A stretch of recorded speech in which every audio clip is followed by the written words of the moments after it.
So let's just bring our good friend John Young, who's a CEO of Consumerdriven and one of the leading, thought leaders in this space and evangelist in this space. He has a very unique perspective across the marketplace as it relates to exchanges, as it relates to the evolving HSA and CDHP space and all the moving parts in between.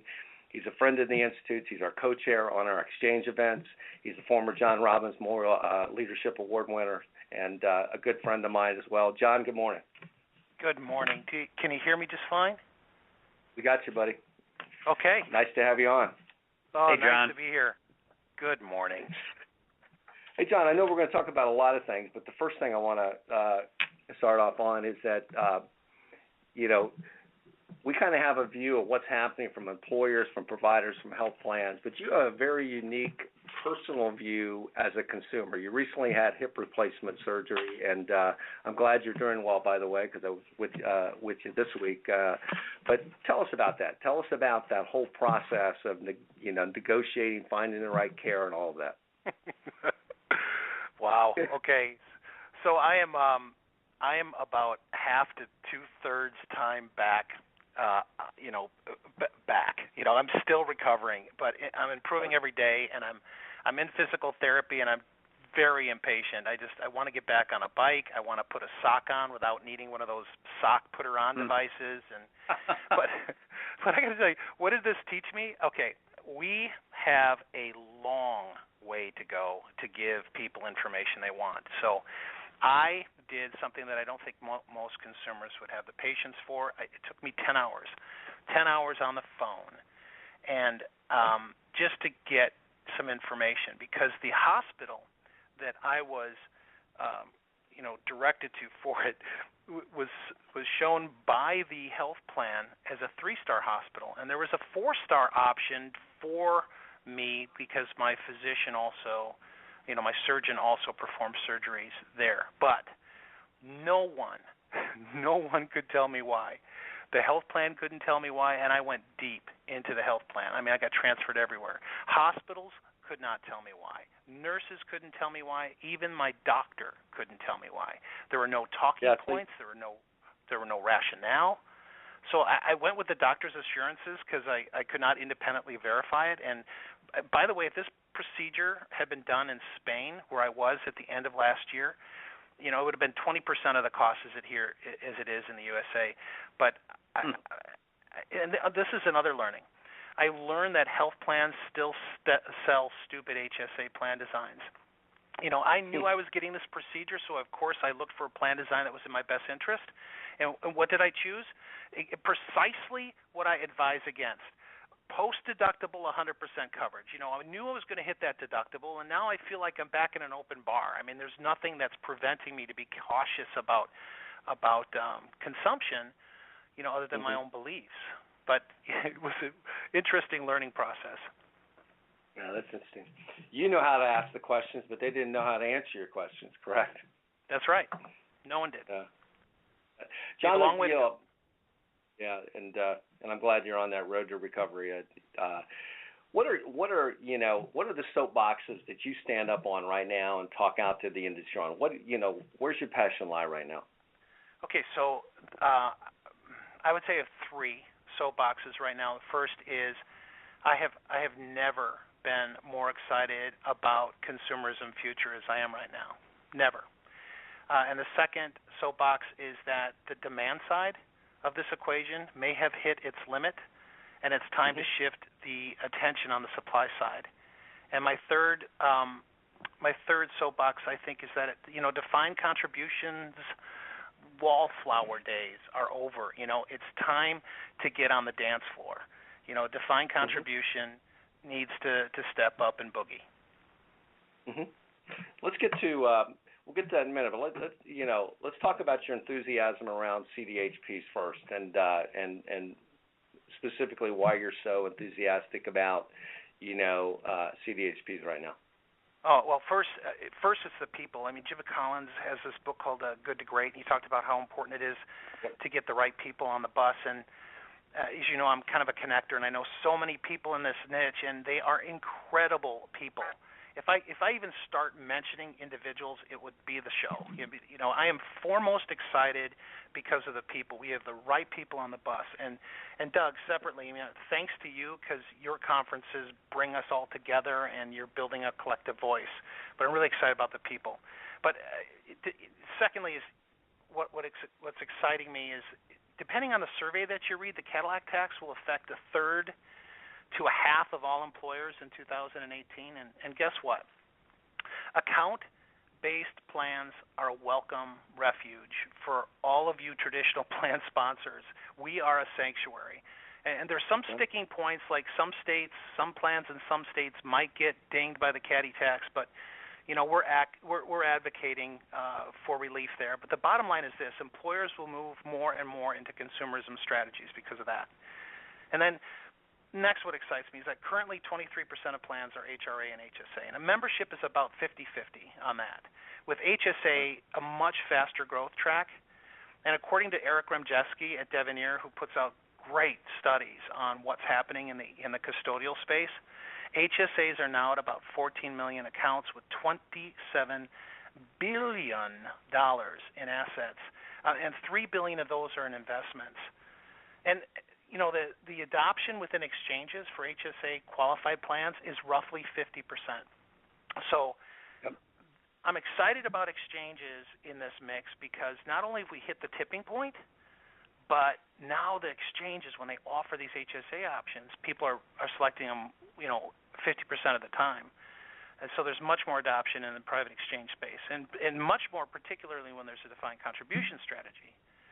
And then I'm also excited because when people are in these plans, they improve health. Cigna has a terrific study that they did last year that showed that people in these plans have decreased health risks. They have higher, lower risk individuals year over year when they're in CDHP. People just kind of, it's not just caring about consumption. People care about their health and they improve it. I'm excited about all the tools that are out there. Transparency is becoming more embraced, better utilized. People are getting better information than they did just a few years ago. And millennials, God bless them, I love millennials. You know, they're called Generation Y for a purpose because you say something they don't like and they'll say why. And they don't take no for an answer. They won't take no for an answer. And I think they're going to change healthcare. The minute they get up to a place, they're financially on the hook for something and someone can't answer a price question, they're going to say, forget that. I'm going to find the price. And you know, John, Jonathan's nodding his head here in this room, so he's validating you're right. Yeah, you know, and God bless Jonathan because he's trying to teach me how to tweet. You know, and so. Hey, John, let's switch a little bit. Let's talk a little bit about. I mean, let's first talk about defined contributions because I want to end talking about Supplyside because I really love your view there. Talk about why you think defined contributions wallflower days are over. Oh my gosh, there's just there's so much to say on that. First of all, no one understands defined contribution according to a recent B-Swift study, which is now part of Aetna. The number 2 reason why people aren't doing it is they don't know what it is. You know, or when asked, what do you think this is, the second most popular response is, well, we're not too sure. So what is this? Let's really just tell everyone what this thing is. It's essentially an HRA, and what did we learn about HRAs? When we gave people in-pocket money for choosing more prudently medical services, they responded. You know, they chose differently. And so what are we doing now? We're giving them in-pocket money now to select their health plan options. And what happens? Prudent purchasing. You know, 60% of people, I mean, majority of people, 80%, choose a different health plan. A liaison study just came out that said 100% choose their entire benefit package, but 80% choose a different health plan. 60% of those people buy plans that are less valuable. They self-select a less valuable plan than they used to have. But no one really pushes this because it's enough in the exchange space to get people comfortable with the Ben Admin program, the decision support, the website, the expanded choices. And some advisors just are not too sure the on-ramp to this thing, but an advisor that does is, and I'll call her out, Barb Vasco at Aon Hewitt, says, you know, John, she says, an exchange without defined contribution is merely benefit administration, and I think that's accurate. I think it's a car with it's a car with three wheels. So I think and it's there's time another for people to. Go ahead, I just John. want to say it's time to understand how to do it, how to present it, and how to speak to a CFO about the sense of it, how to design it, and walk people through those steps cogently, clearly, how to establish it, how to change it year over year. So that's the wallflower days are over. We need to bring those more and more up front to exchanges. And John, the other I think point that's coming out, the companies that are doing it successfully, is that their employee population actually respects the dollar amount that their employer has been spending on their health care benefits and their benefits. Because when they look at that number, now they have a choice to choose plans that fit their needs, but they actually respect what their employer is doing. So there's really a positive, feedback coming back from most employee populations. Yeah. Yes. John, talk about we were talking when we were out in Las Vegas together. You just alluded to a Demandside, and we've got a long way to go to better educate, but we focused a lot on Demandside. Talk about Supplyside a little bit, and what you see, needs to happen on Supplyside. Well, let me set the table a little bit on the demand side, because this is really critical. The demand side absolutely worked. I mean, when we tweaked plan design and put financial incentives in plan designs and additional incentives and gave people better and better tools and resources to help people choose and use care differently, we did a good thing. We absolutely influenced utilization. But I think maybe we can only go so far on the demand side. We still have a lot of great stuff going on, but we're running up against the wall of behavioral economics. People still choose things that are maybe in their best interest, and we still need to hack the trust of the consumer so that they can drive the industry more, because we're still relying a lot on the supply side directing the care. But here's what I mean by where the shift needs to be on the supply side. This might be controversial a little bit, so I need to let everyone know this is my opinions, okay? But I think Medicare reimbursement is super inefficient. And insurance contracts on a fee-for-service basis are bolted on the back of a very inefficient system. I mean, the prices are recommended by some AMA committee made up mostly of specialists, not primary care. And it's most often approved by CMS. And then reimbursements vary county by county, so hospitals make more in some counties for the same procedure than in other counties. Like, if I had the same procedure in Iowa, it would be a third the reimbursement, therefore a third of the cost by Medicare than it would be in southern Texas, for example. And, insurance bolt onto these inefficient, bases of reimbursement by Medicare, and that's part of the problem. So what I'm seeing is that this black box of insurers, their traditional value prop is rusting, and it's getting chipped away, and it's getting chipped away by transparency, which is awesome. It's getting chipped away by propped up convenience care, by propped up urgent care. United just bought 140 urgent care clinics, by the way, propped up emergency rooms, and I'm really excited about this developing new idea, which is called direct primary care. And it's a very fascinating movement, because much of care is primary care, and it's generally lower cost, and it's commoditized in a way. So let's bring consumerism into the picture. Let's not insure that part. Let's carve it out. Have insurance cover the bigger items. There's a company called Medlion doing this, Medlion. And ironically, when they carve this off and then offer it as a subscription, doctors are making more. There's better patient management. It's a better model of care. And essentially, you get primary care by subscription, and the care is not fee for service. And I think that has some legs. It's like telehealth for face-to-face primary care. That's the kind of a financial model. But bottom line, Doug, is we have to manage the underlying reimbursement practices and the actual care process. And I'm really excited with what's going on out there. What are we learning too? In exchanges, when there's an ASO model set up as a network, and that's the one I selected, by the way, for my own personal insurance. Those models compared to traditional open access, there's an 18% savings 18% savings. So there is huge opportunity to save money by directing care into more efficient models.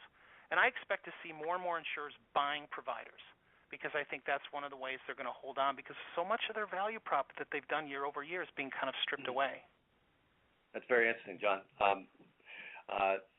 Time always flies here when you and I, and we get you on this program. This is a very thought-provoking discussion, and to your point, too, we need to continue to bring that discussion into our events, and we'll talk more about that.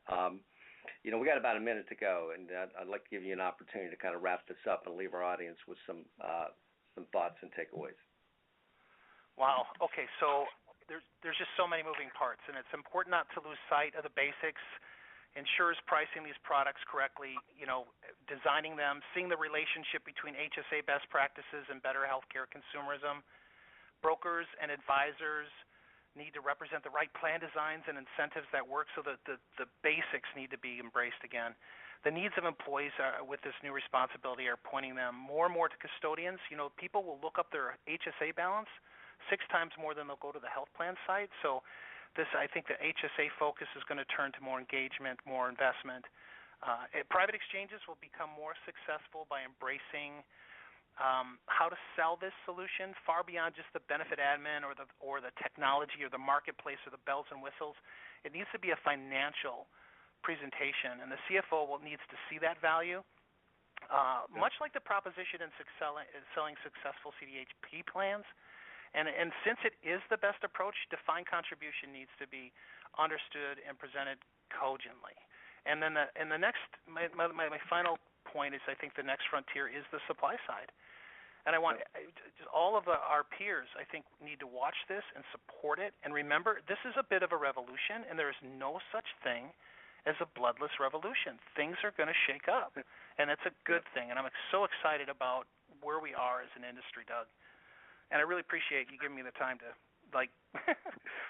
share my thoughts. Now we'll continue this discussion in the near term, and look forward to having you on again. And to our audience listening out there, John will be present with us and in multiple speaking roles at our June forum, June 23rd to 25th. So, John, have a great weekend and enjoy the start of your summer. And I'll talk to you real soon again. Yeah, I'm excited to hear what Ron has to say. Yeah. Thanks, Doug. Thanks, buddy.